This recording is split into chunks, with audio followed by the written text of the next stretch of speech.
Muy bien, seguimos aquí en Nativa Nos Conecta, esto es Pulso Informativo, estamos también en los 91.1 de la frecuencia modulada, Radio Vital. Vamos a conversar con el exministro de Justicia, José Tello, especialista en temas electorales. Doctor Tello, ¿cómo está? Buenos días. Un placer, muy buenos días. En principio, sáquenos de la duda porque algunos dicen una cosa, otros alguna cosa diferente. Para pasar la valla se necesita el 5% de los votos y 5 o 6 diputados o 3 senadores. A ver, te lo explico de la siguiente manera. La valla se aplica desde el año 2006 en el Perú. Hagamos un poco de historia. Hemos tenido 3 tipos de valla a lo largo de estos 20 años, porque la elección del año 2006, recordemos que fue una elección también de, digamos, megaño electoral. Hubieron generales y hubieron regionales y municipales, como ahora tenemos generales y también regionales municipales y además centros poblados. Pero bueno, esa vez la valla era de 4% de los votos válidamente emitidos a Congreso y 5 congresistas a nivel nacional. Había un O por delante, o una condición o la otra. Luego, ahora, el 2011, para las elecciones de 2011 esto cambia, y eran 5% de los votos válidamente emitidos o 7 congresistas a nivel nacional. Siempre el O por delante, 2011, 2016, 2021. Para esta elección es 5% de los votos válidamente emitidos a nivel nacional y además 5% del número legal de diputados o el número legal de senadores. ¿Cuánto es? Es decir, 7 o en este caso 3, ¿no? 7 diputados o 3 senadores, pero uno u otro, ¿no? Pero sí es concurrente, porque se requiere el porcentaje y además la presencia de los parlamentarios. Si no se alcanza uno de Si no se alcanza, ahora, para darnos cuenta de cuán grave puede ser esto, a ver, es complicado, ¿por qué? Porque primero que tenemos un escenario donde hay el doble de partidos políticos que habrían en el 2021. Más del doble. 1, 2. Tenemos nosotros esta valla que es más compleja. En aquel momento, por ejemplo, un partido como Perú Libre con un 18.37% saca 37 curules. O sea, mira, su votación era la mitad, literalmente, porcentualmente hablando, del número de curules que termina sacando, ¿no? O sea, es abismal porque no corresponde, porque un 18% es muy complicado tener tantos parlamentarios, 37, pero así se dio por justamente este efecto, que es el efecto de la aplicación de la valla.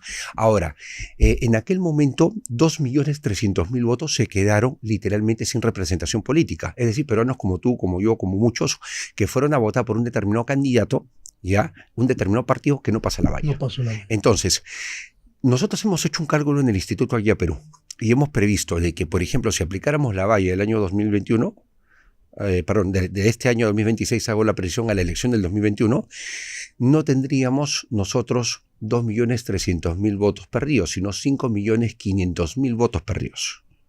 ¿Ya? Ahora, eso con un escenario de la mitad de partidos de los que hay ahora, donde hay una mayor fragmentación. El número puede ser mucho más grande, ¿no? Definitivamente va a ser algo complicado si no se maneja adecuadamente. Como consecuencia, proyectándonos, ¿cuántos partidos podrían pasar la valla? Hemos hecho un ejercicio y hasta el día de hoy 4.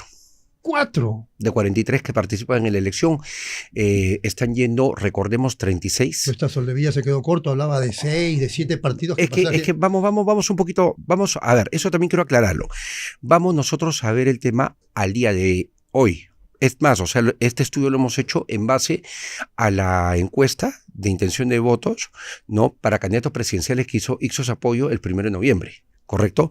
Y ojo, porque la elección de candidatos presidenciales va un poco a la par con la elección de, en este caso, congresal. Sí. Hay parecido. Entonces, sí, bueno, es una foto donde también tenemos 30% de votos blanco nulo viciados y tenemos un 12% de indecisos.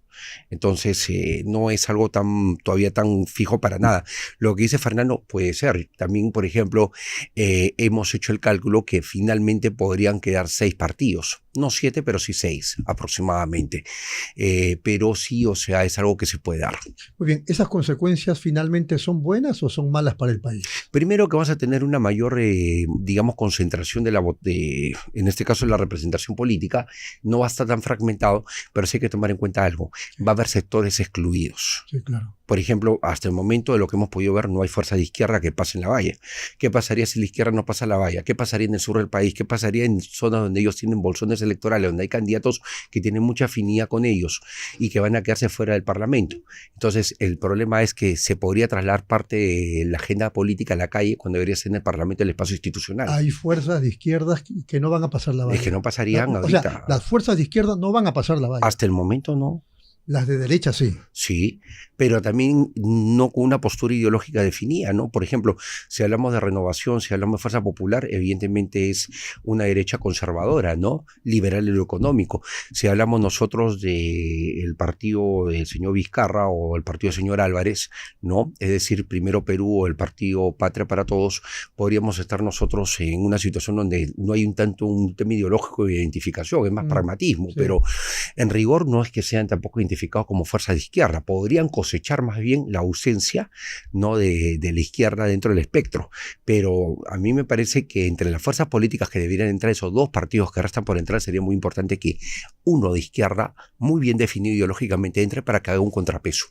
Ahí podríamos tener un escenario favorable. Se preveía que iban a terminar cancelándose la inscripción de muchos partidos políticos, porque era lo normal con esta fragmentación, pero finalmente creo que si hay representación de la izquierda, no podríamos estar pues en una situación un poco haciendo ahí la mención a una canción bastante conocida en los años 80, ¿no? No podríamos estar en el baile de los que sobran, ¿no? O sea, es algo importante porque sí, la representación política y sobre todo a nivel de parlamento es sumamente gravitante. ¿Y qué dicen esas proyecciones sobre el partido aprista? El partido aprista habría que ver, ¿no? Porque todavía no, o sea, podrían sumarse dos fuerzas políticas o podría también salir alguna de las que he mencionado, o sea, también, porque no hay nada dicho, o sea, realmente no hay nada dicho, pero podríamos ver que el espectro en el cual vamos a tener nosotros la siguiente componente de partidos políticos, que de los 43 que se presentan, quedan luego de las elecciones generales,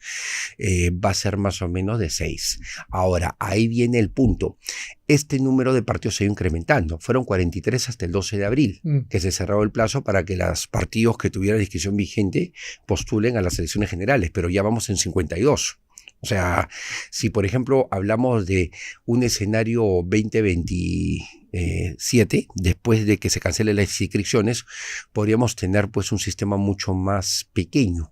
Y sí, quizás dependería de que estos partidos que logran inscribirse después del 12 de abril logren pasar la valla, porque hay una segunda valla, hay una medición también a nivel de elecciones regionales, ¿no? Sobre todo de presentación de candidaturas, que no es tan complicado, podrían lograrlo. ¿Estas reglas de juego electorales deben ser cambiadas, modificadas, no, o le parece que están ya no? bien? Es más, ahorita, por ejemplo, está circulando por ahí un proyecto de, bueno, ya no es un, o sea, ya es una norma, o perdón, es una iniciativa parlamentaria que ha sido votada, ya tiene una primera votación, ¿no? Tiene un texto,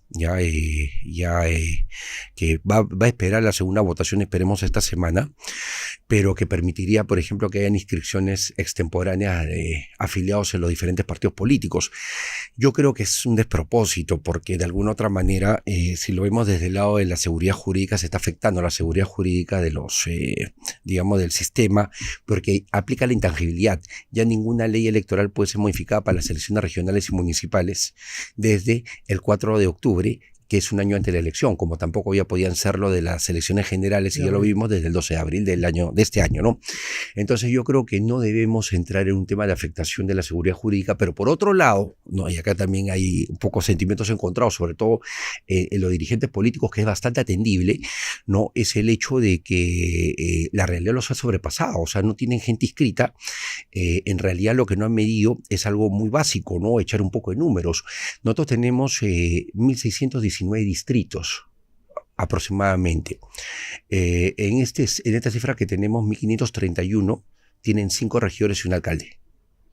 Los demás tienen más regidores.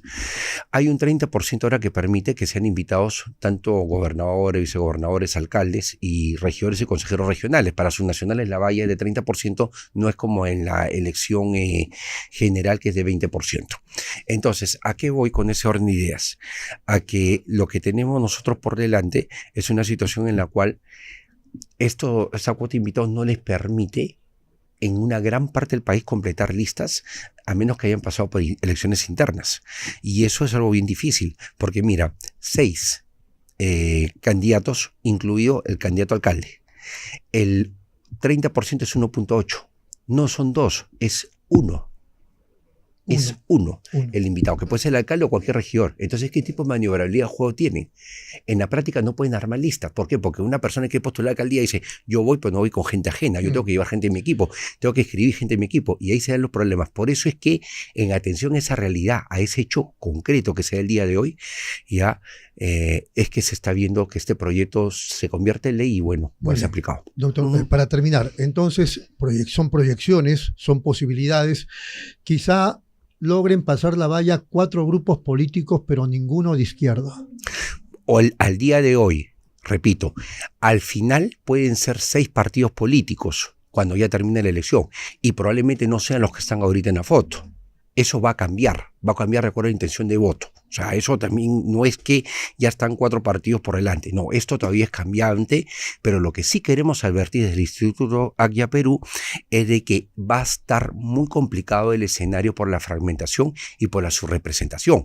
Entonces, por ejemplo, escenarios con 73 parlamentarios, como los tuvo Fuerza Popular en el año 2016, con un 30% de votación, escenarios como el de Perú Libre, con algo de más del 18%, con 37 parlamentarios, van a ser ahora pues de que una agrupación con 20% puede tener 70, 80 senadores. Listo. Perdón, diputados. Diputados. Sí. Una pregunta fuera de contexto.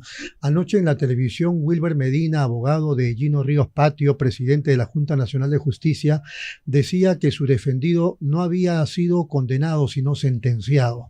Aclárenos esa figura, por favor. Bueno, no, la verdad eso ya es un tema. Caso de violencia familiar. Sí, pero en todo caso es un tema que el señor Wilber Medina ya sabrá. A ver, veamos acá un poco la figura del conocimiento del caso. Es un caso que patrocina el señor Wilber Medina. Olvidémonos del caso. Hay sentencia y aparte condena. ¿Cómo es el tema? No, lo que pasa es que hay sentencias condenatorias. ¿Sentencia absolutoria o sentencia condenatoria? Sí. Sí, por eso te digo, yo no quiero entrar en mucho detalle porque para mí es igual, sentencia condenatoria o absolutoria. En este caso, bueno, o sea, él tendría que explicar muy bien, ¿no? Hay aclaratoria de sentencia también, o sea, hay otro tipo de mecanismo, pero no sé, la verdad es que el caso lo desconozco y la verdad, como es un tema muy particular, prefiero ser un poco prudente con el emitir una opinión. ¿Una presidenta vacada tiene el derecho de pedir pensión? Sí.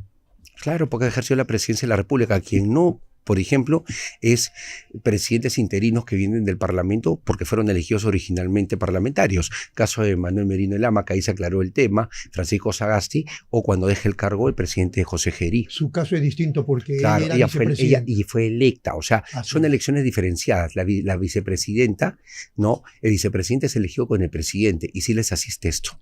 Doctor Tello, muchas gracias. Muy gentil al exministro de Justicia. Vamos a la pausa, regresamos.